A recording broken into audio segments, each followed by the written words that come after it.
All right, as has become my tag intro, good morning, good afternoon, good evening, wherever you may be in this beautiful world, and welcome to episode number 13. Hopefully not an unlucky 13 of the Steel City Insider. I am one of your hosts, Jeremy Ritz, alongside Jim Wexel here on the Steel City Insider podcast. Today's December 7th. And Jim, there's only 19 days until Christmas. Do you have all your shopping ready? You done?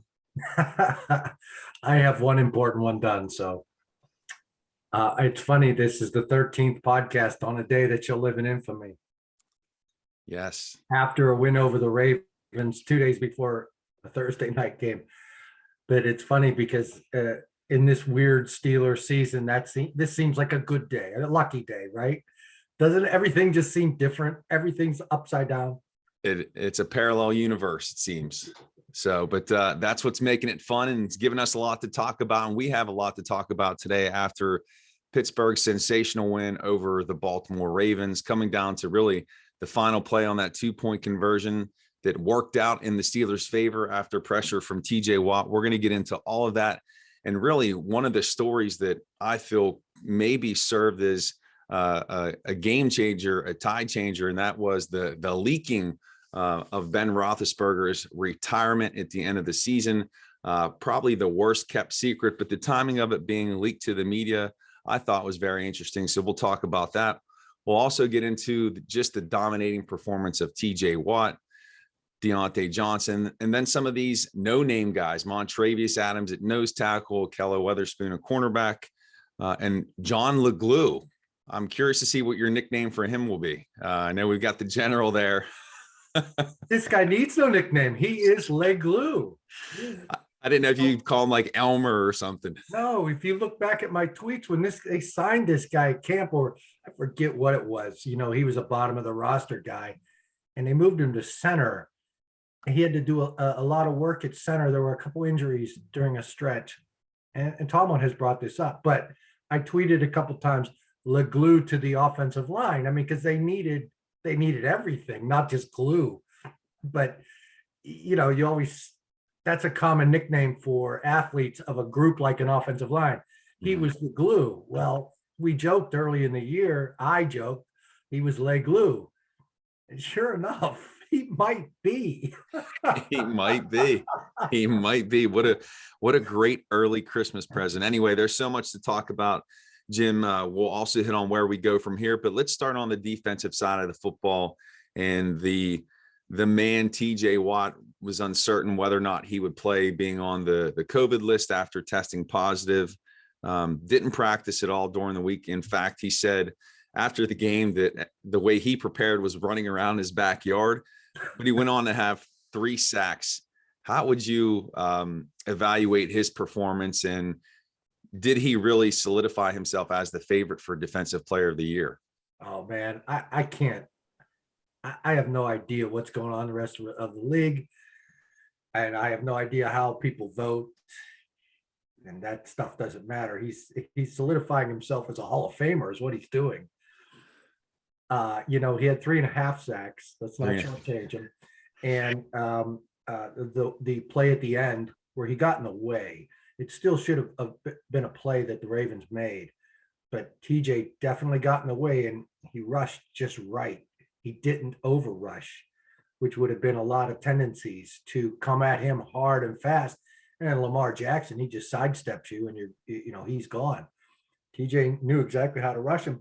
He rushed him like that early when his pressure led to Minka's interception.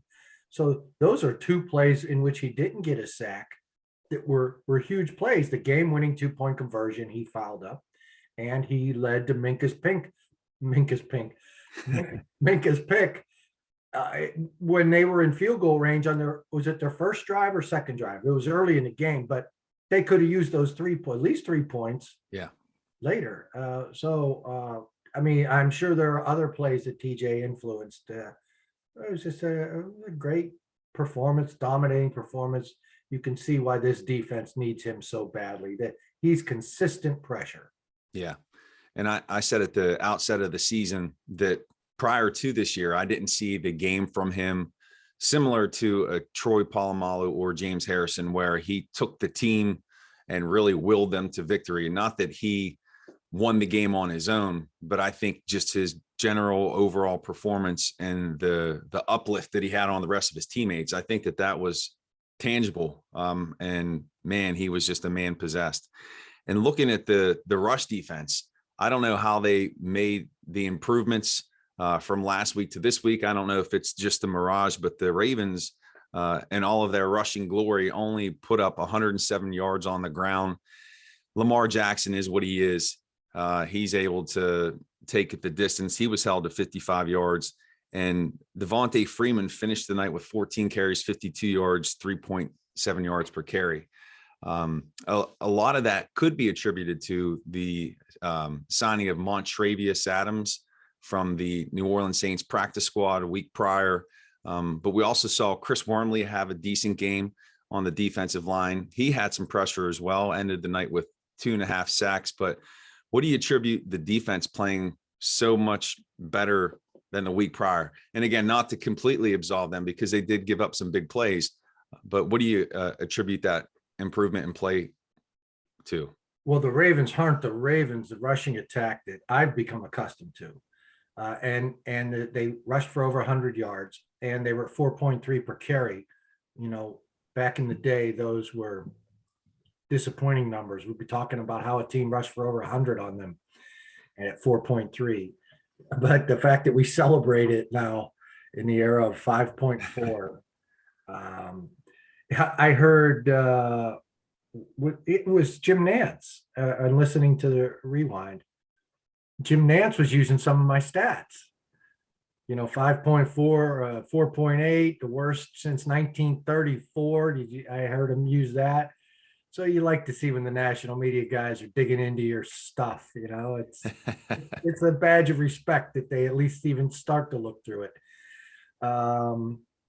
Montravius, can we just call him Monty or Mon? I mean, I don't know if it's Montravius Adams was playing. There was your man possessed, you know, and some of those plays he was getting outside and tripping up. If you remember the run early in the second half, he just barged outside from his nose tackle position, stopped the sweep to Freeman by tripping him. He reached out, dove, and grabbed his ankle. It was a great play. I don't know if he can continue that. Mm-hmm. You know, I liked him at Auburn, and he was a third-round pick. Yeah, I remember when he was at Auburn, and I liked him, and none of the draftniks didn't like him. He was considered a 6th-round pick. I didn't understand why. I still don't understand why. And then he went in the 3rd round by the Packers, so I always felt justified.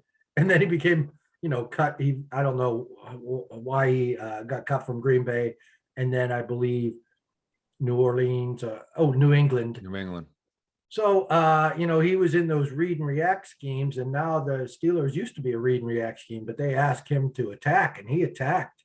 And I don't know if that's his game, if this fits him perfectly, or if he just played out of his mind. Yeah. And we might not ever see this again, but boy, he was a definite help. Yeah. I was looking at the player. Yep. I was looking at his draft profile last night because kind of just seeing what his background was, did see that he was a 3rd-round pick, and coming out of Auburn, they said that his greatest attribute was his get off the line. Just was the first guy.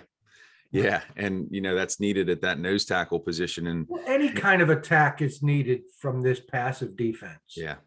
And, you know, I guess Devin played a little better. And, you know, those inside linebackers are small pass coverage guys. And they need some big bodies up front or doing some damage. And this was one. And Wormley, I don't know how well he played against the run, but he got some pass pressure. So, there's a part that came into place. And it's interesting that he took an Alabama player's spot. Isaiah Buggs.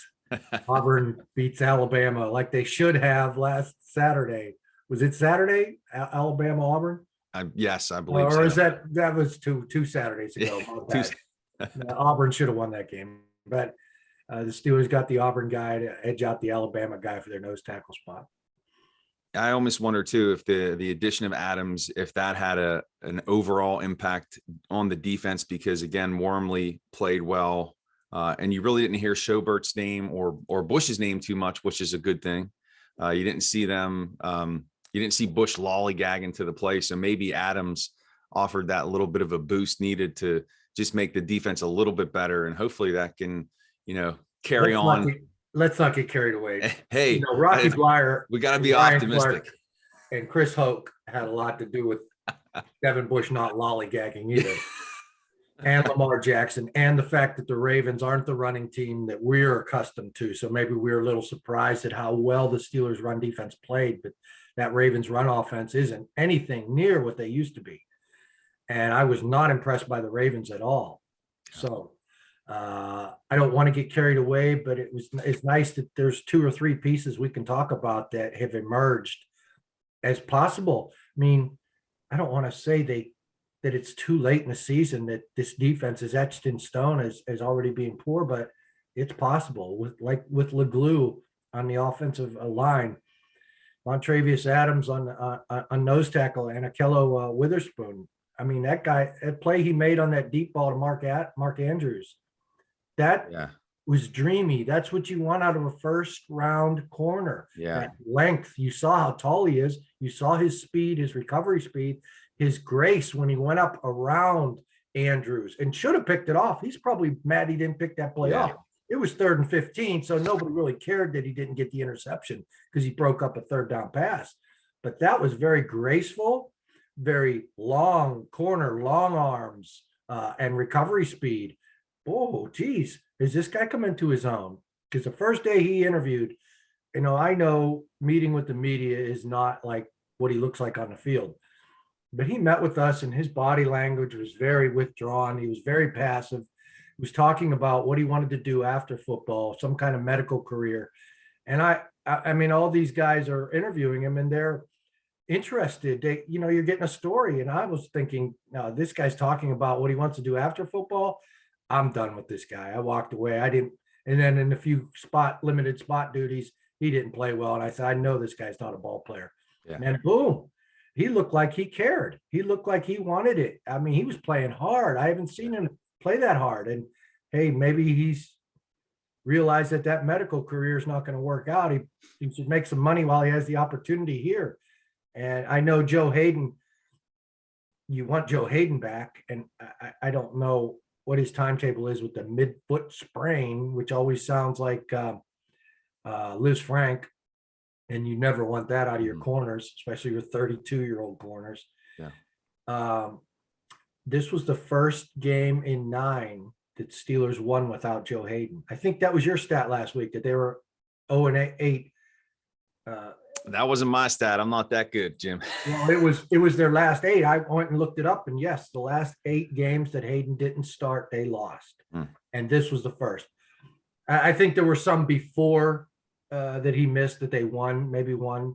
So it's not a career thing, but the last 8. So some pieces, and that's nice. Yeah. And James Pierre got sat down this game in favor of Akello Witherspoon. And I agree. That play that he made was a thing of beauty.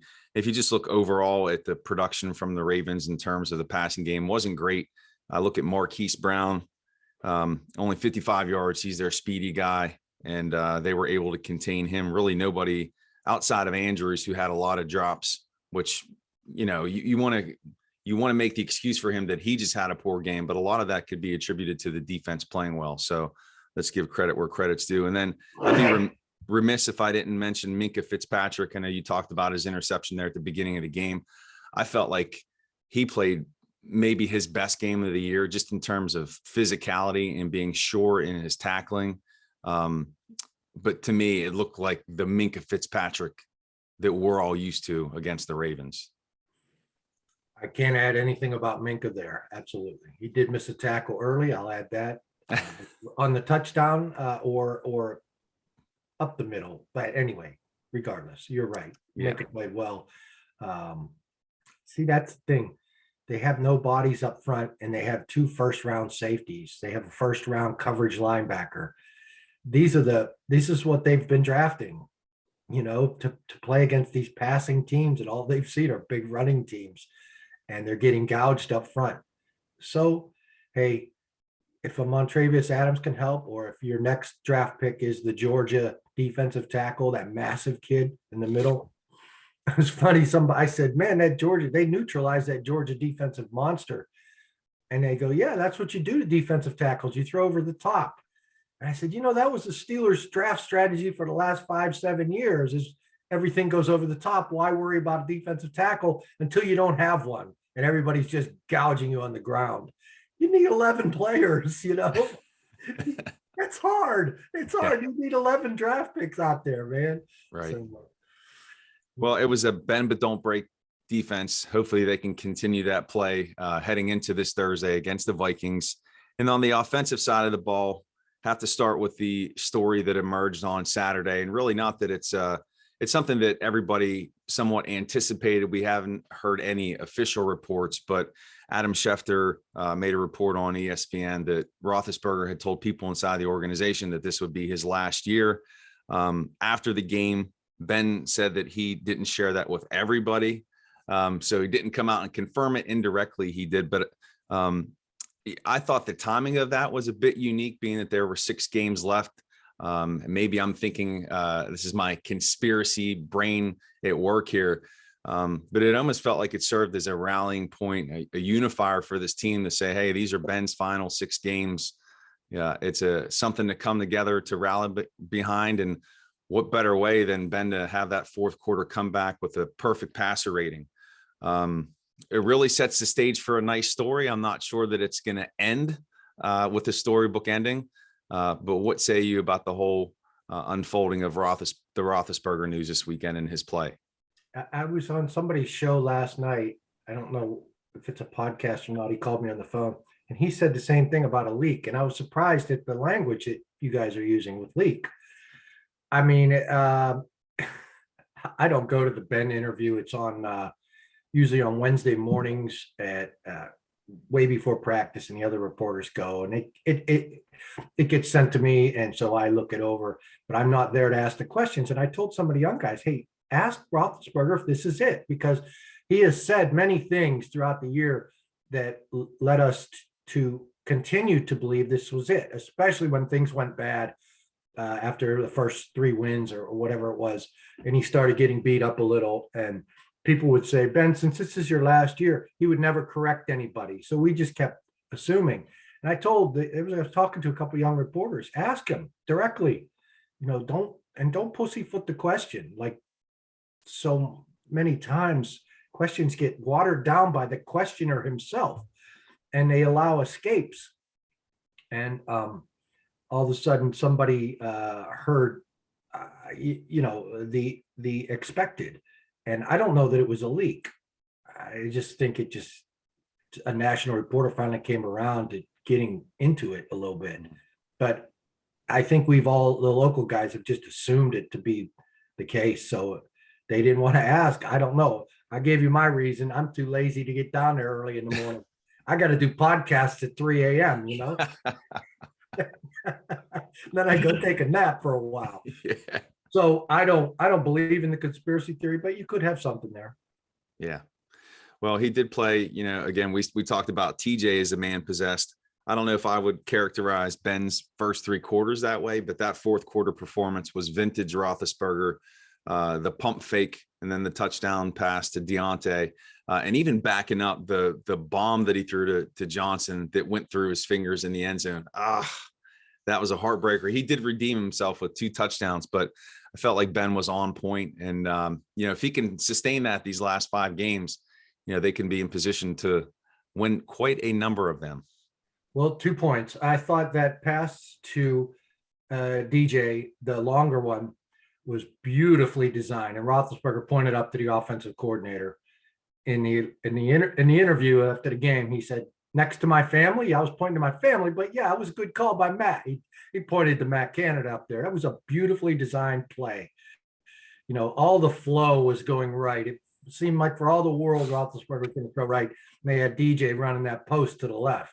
It was beautiful, beautifully designed. So give Canada A+ on that. And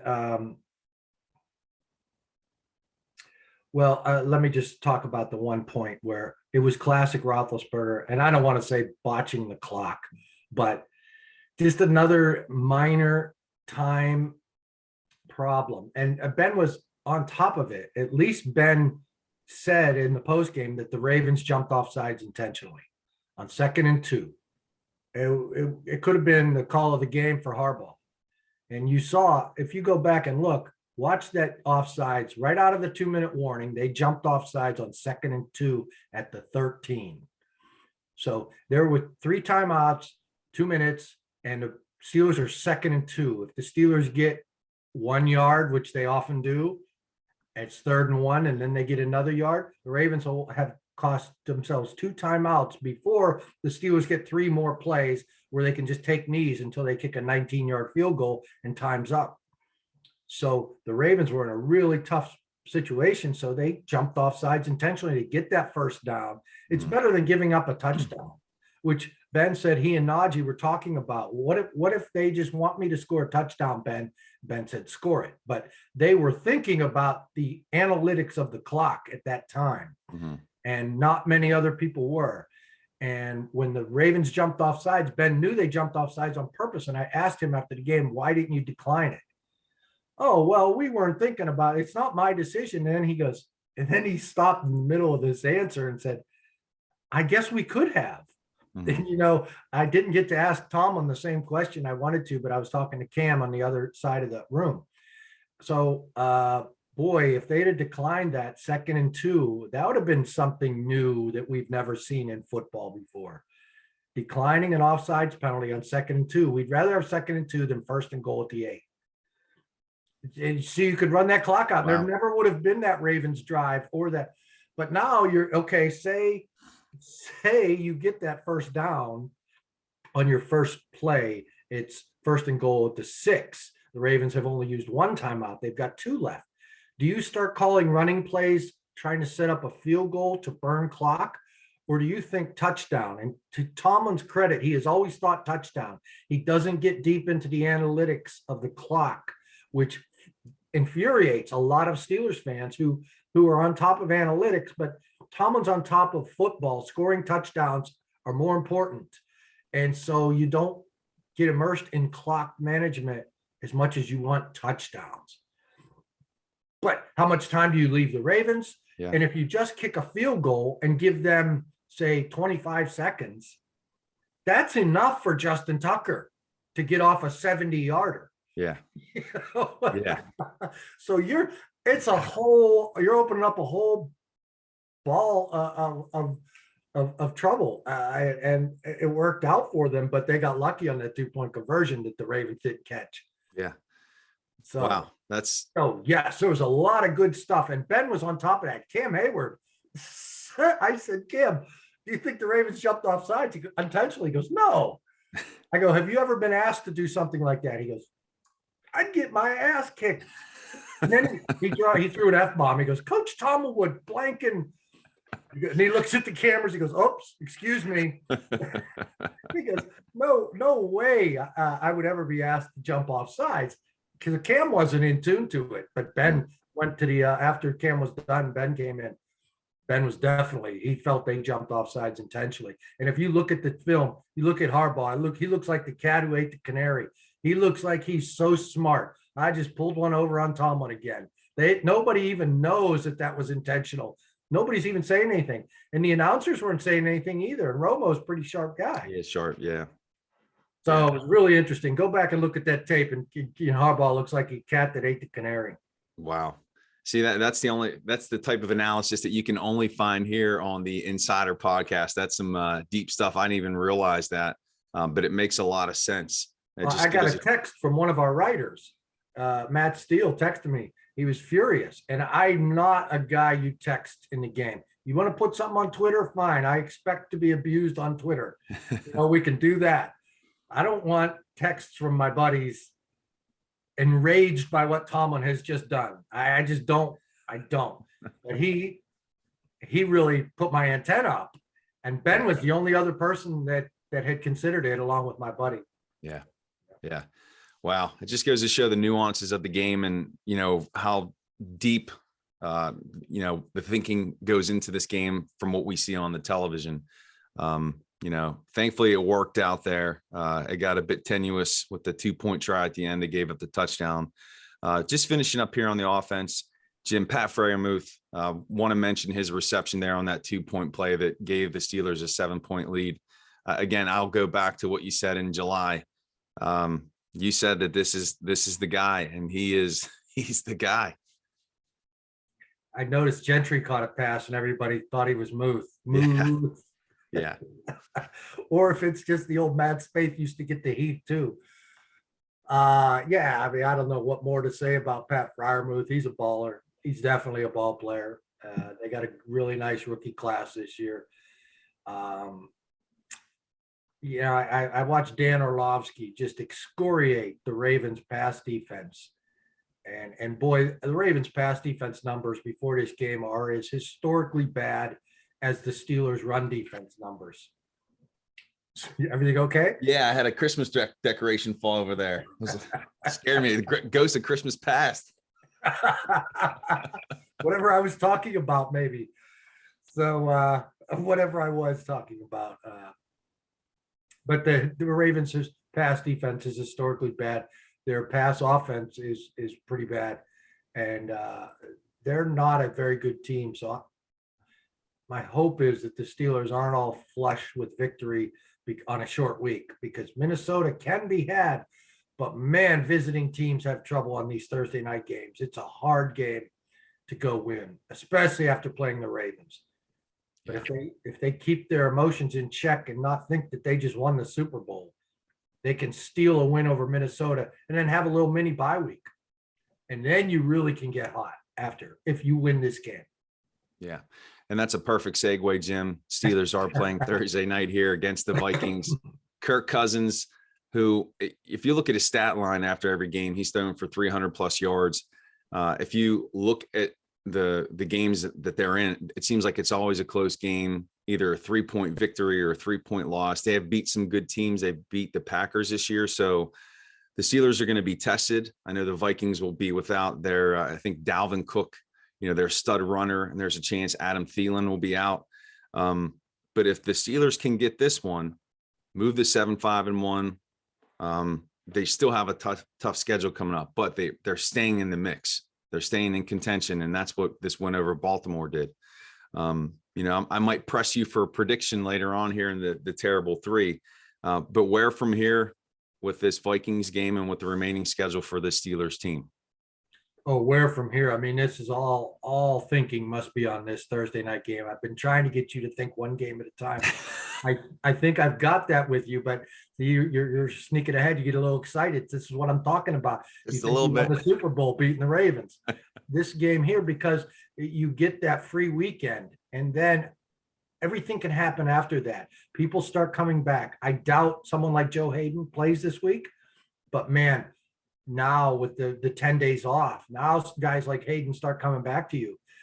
And then, unfortunately, that gives you time to coach people like Leglue and Montravius Adams into the mediocrity that coaching will often lead players.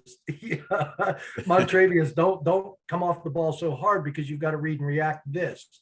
When we like how he's coming off the ball just fine, whether he's making mistakes or not. It's the aggressiveness that they've lacked. So, but other than overcoaching in those 10 days, I think the 10 days off would be perfect late in the year. And then you can, whoever has to play them, is it Cleveland after the 10 days? It is Tennessee. Okay. So, hey, they're beatable with 10 days rest late in December. That's a rarity. Usually those Thanksgiving teams have a big advantage playing in late November with 10 days off. And so even further into the season, as much as you hate Thursday night football and what it chews up, and it's for TV and it's just awful on these players, the 10 days after that are glorious. So I don't even know when we're going to do our podcast after the Thursday night game.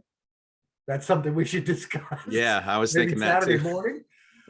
And it gives us such free time to enjoy for a couple of days, and the team will be enjoying that too. And then ask me then where they go from there. Will do. And I think I saw a stat where Roethlisberger is 4-0 in his last 4 Thursday night contests. So that may be a nice foreshadow of what's to come. Better leak some other stuff. Yeah. And being that it's a short week, I was going to do my quarterback preview of Kenny Pickett. Everybody, I'm sure by now, saw his performance in the ACC championship game. Pitt actually won that game. I think Pickett introduced a new play, which is the fake quarterback slide. If you haven't seen that, check that out. But I'll have a full profile on him. I did do a profile of Sam Howell on my site last week, but we'll get into that. Being that it's a short week with the Vikings, our next podcast, I'll have a more comprehensive profile on Kenny Pickett. And I watched a little bit of film on him. I like him, Jim. Yeah, let me throw this in there. I don't think that was a fake. You don't think it was a fake? I think he just changed his mind. And as for Sam Howell, keep your eye on him. I just have a real hunch that Colbert's on him. I know, I mean, we're getting reports that Colbert's seen him 3 times, but this is the kind of guy who came into the year rated higher, didn't have a great year. And Colbert doesn't get shaken by poor senior years or mediocre senior years. He looks at the body of work. And that's how sometimes he gets surprise picks like Tuitt, McFarland, guys like that who don't have great senior years. So scout Howell, I mean, look him over with a fine tooth comb. Yeah. Got it. And he's only a junior, so there's a chance he could return for another season, but he definitely has all the tools there. So we will definitely be talking about him on the show at some point later this year. All right, Jim, it's time for the terrible 3. You ready? I'm ready. All right, here we go. First up.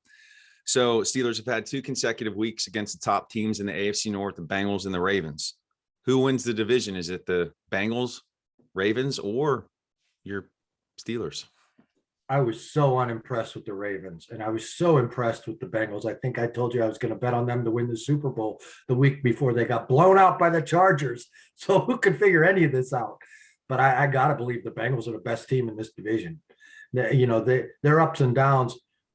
Look, they beat the Steelers. It's like the Steelers beating the Ravens. The next week, they just nap, and everybody blames Tomlin. But this is the nature of football players. This huge. That's why you always see Narduzzi just playing up the Pitt-Penn State game and then losing the next week to whomever, Western Kentucky or whatever. It just happens when you put too much emphasis on one game, and that's what the Steelers did. And that's why I'm nervous about Minnesota. Yeah. And that's what the Bengals did, beating the Steelers and then coming out laying an egg against the Chargers. The Bengals are the class of this division. Yeah. In my mind, I'm not impressed with the Ravens at all. Yep.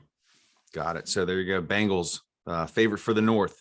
So TJ tied James Harrison's sack record for total number of sacks in a year at 16. There's 5 games to go. Does TJ break Michael Strahan's sack record in the NFL? What is the sack record? I think it's 22. Well, he's going to need a little help from some quarterbacks like Strahan had in his finale. And plus he has an extra game. And that was the infamous Brett Favre laying down for him. Yes. And is somebody going to go back and tell me Deacon Jones's game-by-game stats? Deacon Jones used to pillage cities that way. That's what he called a sack. He's the one that named it a sack. Deacon Jones from the Rams, fearsome foursome. And so I'm always skeptical of sack records because they don't count when the men really played the game. And, well, they didn't even pass that much back then, so there weren't that many opportunities, but Deacon Jones just dominated. So I don't care about sack records. I don't, TJ, hopefully he has other things on his mind than getting that sack record, like getting some rest in that finale because they're playing in the playoffs in 4 days or whatever. Right. I guess he could break it, but, you tell me. This stuff interests you more. You tell me. I think he gets it. I had him pegged at 17 sacks to start the season, but just the way he's been playing, and that team needs a rallying point on defense. I think he's serving as that. So I'm going to say that I'll go with the over. I'm going to give him, let's go 24 sacks and defensive player of the year. There's my optimism. Well, hey, that would be fantastic. And, running around trees in his backyard. He said, that's corny stuff. I know. And I haven't heard the word corny in a long time. I love it. TJ, I said, TJ, did you have to slow your rush down against Lamar Jackson on that last? And he just turned, he's, I'm not going into all that. And then he looked, I don't know if it was recognition of me. I don't go there all the time like I used to. And then he explained everything. He's like, I'm not going into that. Well, you see it happen like this. So he is so intense, but still he's not psychotic. You know, yeah. We've seen that mix out of outside linebackers. Yeah. He has got all the Greg Lloyd, James Harrison intensity, and there's a scare factor when you talk to him. Somebody disagreed with me a few years ago that TJ's capable of flipping the switch and going off on you if you ask a bad question, just like outside linebackers here in the past. Mm-hmm. TJ has that in him, but he hasn't let it out yet. It's possible. It could happen anytime. He's able to keep that thing contained and let it out when he needs to. So well, I mean, he turns, he's like, I'm not going into all that. Well, you know, it's like this. Okay. Well, did you just recognize me or it looked like I'm not putting up with another stupid question. Oh, it's you. You always ask stupid questions. I'll answer this. That's good stuff. I think it's my beard that's helping me. People don't want to attack me so much. They feel that I'm elderly now. And I think maybe that's what it is. Maybe it's the beard. All right. So I haven't put you on the spot for prediction all year, but being that this Vikings game is a difference between the Steelers staying in contention and really being on the outside looking in, what's going to happen? What say you, Jim? Do the Steelers win in Minnesota? Well, it's possible. And, you know, Minnesota, fell to 5-7 by losing to Detroit on the last play of the game. There could definitely be a carryover there. And, hey, maybe they think they're out of the playoffs. But I got to stick with the fundamentals. On a short week, going to Minnesota, they're coming off a loss, and you're coming off a win over the Ravens. No, I can't in good faith recommend you put your money on the Steelers. So I'm just going to predict that the Minnesota is going to win the game. I haven't looked over my stats. I swore I would not pick the Steelers to beat the Ravens like smart people were telling me to come back from the Rocky Blyer, Ryan Clark, everybody screaming at them, everybody mocking them. It had to be a week of recovery and rebounding, but I couldn't pick a team that has such a porous run defense. And then I saw the Ravens pass defensive numbers that I look at, yards per completion on pass defense. When I see 14.9 per completion, that's historically bad. That's 5.4 per carry on the run defense. Those numbers those teams don't win games. And wow, but I could not pick the Steelers last week, so I cannot pick them this week. And if I stay on that roll and stop mushing the Steelers and keep predicting them to lose because of fundamentals, perhaps they can put a winning streak together. All right. Well, I hope you're wrong, and we will find out soon enough here on Thursday when the Steelers line up against the Vikings in Minneapolis. It's a chance to move to 7-5-1 to stay in contention. And if I remember correctly, when the Steelers went on that run in 2005, they were 7-5, and they tore off, 4 straight wins, and then went on as the 6th seed to win the Super Bowl. I'm not saying this team is going to do that, but there is a historical precedent for Steelers teams at 7-5, not 7-5-1 at this point in the season. And the main thing, Steelers fans, is we have hope. We have optimism that potentially this could be a fun season the rest of the way out. Jim, great as always to talk Steelers football with you. I hope you have a great week. Please check out Jim's work on the Steel City Insider. You can give him a follow on Twitter at Jim Wexel. You can follow me on Twitter at Still Study and check out my site, thestillstudy.com. And we will be back soon. We don't know when. We'll let you know when our next episode will be, being that it's a Thursday night game. But Jim, have a great week. Okay, Jeremy, I just want to throw it in 2005. One of the key games late in the year was at Minnesota too. And they were kind of a good, but who knows? So look that up. There might be some more similarities to this. All right, Jeremy, great job. Thank you so much. Right. See you, Jim. Care. Have a good one.